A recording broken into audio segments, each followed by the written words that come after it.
Okay, we're jumping straight into Red Cat Holdings today. Everyone is watching the price action. I mean, it's been a complete roller coaster. But the real story, the thing you might be missing if you're just looking at the charts, is this massive regulatory shift that's happening right under our noses. Exactly. You're tuned in to the Easy Money Show, where we make sense of the market's biggest moves. I'm glad you're with us. Because that regulatory piece is everything. It's not just another company with a cool drone. This is about a structural change in U.S. defense. If you're enjoying the show, make sure to subscribe and hit the like button. It really helps the channel. And definitely let us know in the comments which stock you want us to simplify next. All right, let's look at the bull and bear case for Red Cat Holdings right now, because you have to understand both. Let's start with the bull case. The overwhelming positive story here is this competitive moat. A moat built by regulation, right? Not by technology alone. Precisely. We're talking about things like NDAA compliance, the National Defense Authorization Act, and that's a huge hurdle. But for a company like Red Cat that gets over it, it's basically a golden ticket. So what does that actually mean for them? How does that give them an edge? It means they're on an exclusive list. They're an approved blue UAS vendor for the Pentagon. Think of it like the Department of Defense's own private, pre-vetted app store. Okay, I like that analogy. Right. So if you're a government customer, you don't need to do years of security reviews. You pick from the list. And this effectively locks out all the big foreign drone makers, especially the ones on the FCC's new covered list. So the government basically created a vacuum in the market. A huge vacuum. And Red Cat Holdings is standing right there, ready to fill it. They were even selected for the DoD's drone dominance program. $1 billion framework. $1 billion. Yeah. And that access, that privilege is translating directly into some truly shocking financial numbers. And this is where it gets wild. I mean, defense contractors are supposed to be slow, steady growers, but Red Cat reported quarter-over-quarter revenue growth of, get this, plus 646%. Yeah. I mean, a number like that, it's almost unheard of in this sector. It signals this explosive demand that literally cannot be met by anyone else because they're locked out. It's a land grab. And it's not just on paper. This is coming from real products, real hardware. You've got the Black Widow, which is their short-range recon drone. The Army picked it, and they're ramping up production now. That's the needle mover. And then you have the Teal 2. The Teal 2, right. That's their flagship for intelligence, surveillance, reconnaissance, ISR. It's blue, UAS approved, super rugged, and optimized for night and thermal ops. It's a serious military tool. And management is, they're obviously very confident. They're guiding for mid 30 million in revenue for fiscal 25, and then potentially more than doubling that in fiscal 26. Doubling it. So you're talking about a compound annual growth rate of over 90%. 90%. And when you see numbers like that in a regulated industry like defense, institutional money, it pays attention. And the money is definitely flowing. Institutional ownership is up to 38%. And something like 54% of the recent inflows are from extra large investors. So this isn't just retail enthusiasm. No, this is serious money placing serious bets on their execution. And you see it in the stock price. That recent 27% rally was tied directly to these contract wins and the regulatory news.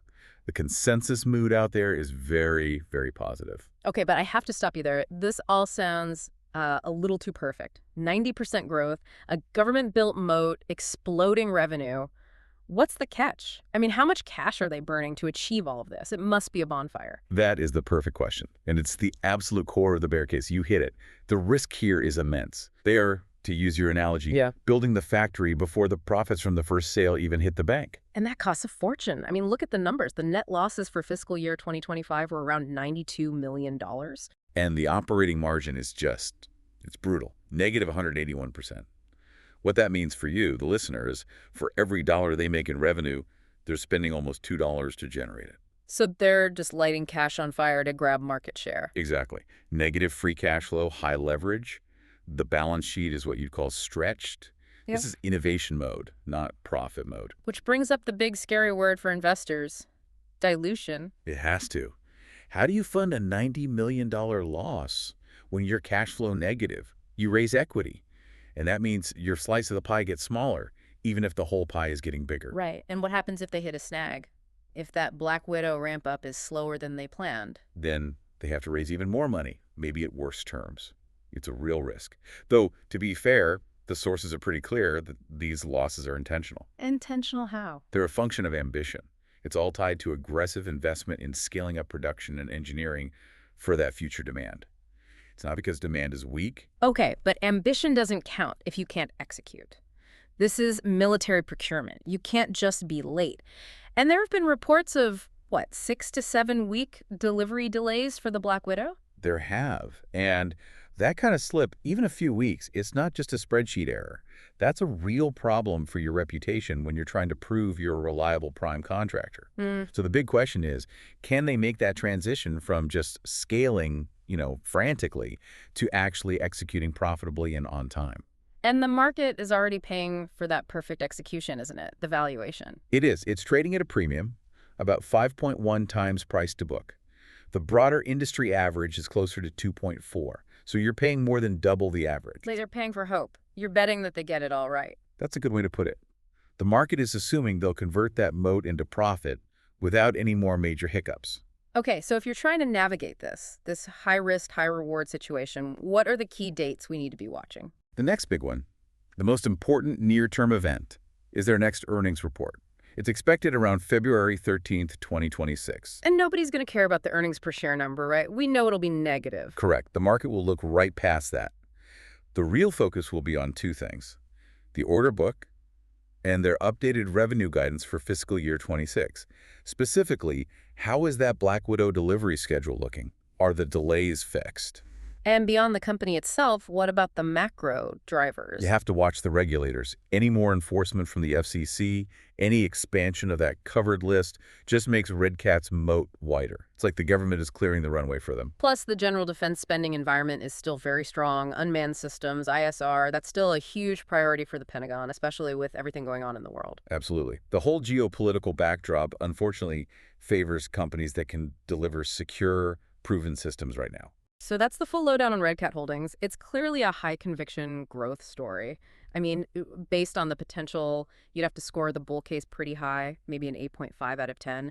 The upside is just, it's explosive if they pull it off. But it all comes down to one question, really. The core question for any investor looking at this is that regulatory moat? Is it strong enough to keep them safe long enough for them to become profitable? Or will the cash burn force them into more and more dilution before they get there? That is the financial tightrope they're walking. A fascinating test case of whether a government can really engineer a new market champion from the ground up. If you haven't already, subscribe so you don't miss our next breakdown. We'll catch you on the next one.